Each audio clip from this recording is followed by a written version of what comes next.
नमस्कार दोस्तों, मैं हूं रवि और स्वागत है आपका हमारे YouTube चैनल रेलवे रवि में। दोस्तों, आज हम बात करेंगे कंपोजिट ट्रांसफ़र ग्रांट (CTG) के बारे में।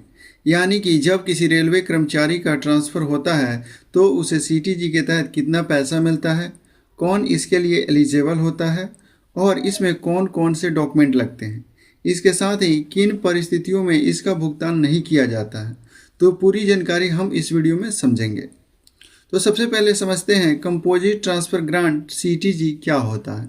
तो दोस्तों, जब किसी रेलवे कर्मचारी का ट्रांसफ़र एक स्टेशन से दूसरे स्टेशन पर होता है और दोनों स्टेशन के बीच की दूरी 20 किलोमीटर से अधिक होती है, तो कर्मचारी को उसके पिछले माह के बेसिक पे यानी मूल वेतन का 80% कंपोजिट ट्रांसफ़र ग्रांट (CTG) के रूप में दिया जाता है।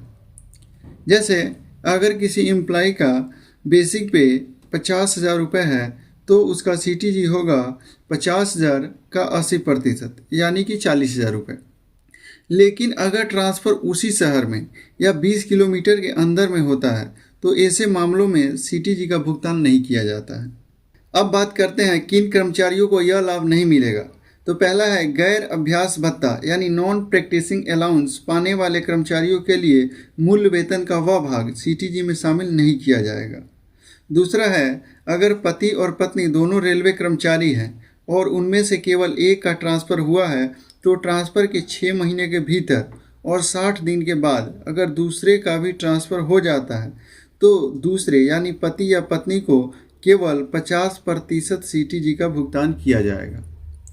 और इसमें तीसरा पॉइंट है अगर 60 दिन के भीतर ही पति पत्नी दोनों का ट्रांसफ़र हो जाता है तो केवल एक को CTG मिलेगा, दूसरे को कोई CTG अलाउंस नहीं मिलेगा। अब बात करते हैं CTG किस परिस्थिति में नहीं दिया जाएगा।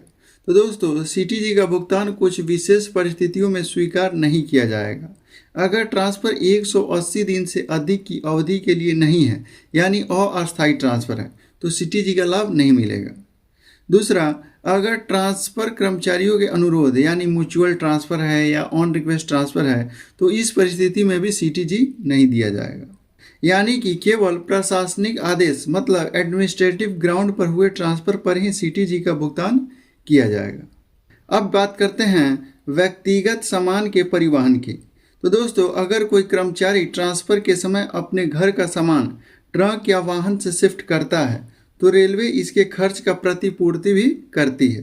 कर्मचारियों को सिर्फ वास्तविक रसीद या वाउचर प्रस्तुत करना होता है।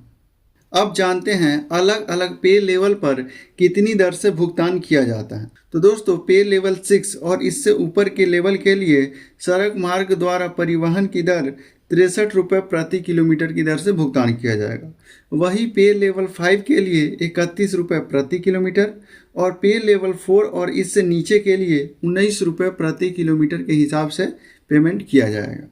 यानी कि जितना ऊंचा आपका लेवल होगा उतनी ही ज़्यादा दर से परिवहन खर्च की प्रतिपूर्ति मिलेगी।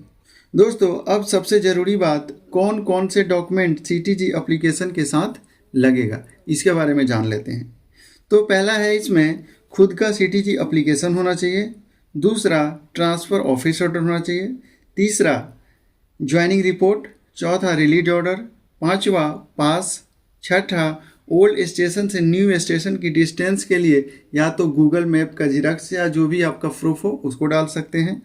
उसके साथ में ओल्ड स्टेशन का रेसिडेंट प्रूफ या क्वार्टर वेकेशन मेमो दे सकते हैं।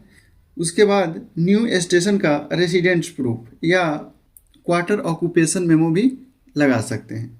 और इन सारे डॉक्यूमेंट के साथ थ्रू प्रॉपर चैनल के जरिए आप एप्लीकेशन कर सकते हैं। एक ज़रूरी बात, यह सुविधा केवल उन्हीं कर्मचारियों को दी जाती है जिनका ट्रांसफ़र एडमिनिस्ट्रेटिव इंटरेस्ट पे किया गया हो, ना कि खुद के अनुरोध पर। तो दोस्तों, अब आपको समझ आ गया होगा कि रेलवे कर्मचारियों को CTG यानी कंपोजिट ट्रांसफ़र ग्रांट कब और कितना मिलता है और कौन कौन सा डॉक्यूमेंट लगता है। अगर यह जानकारी आपके लिए उपयोगी लगी हो तो वीडियो को लाइक और शेयर ज़रूर करें, चैनल को सब्सक्राइब करें ताकि रेलवे से जुड़ी हर नई जानकारी आप तक सबसे पहले पहुंचे।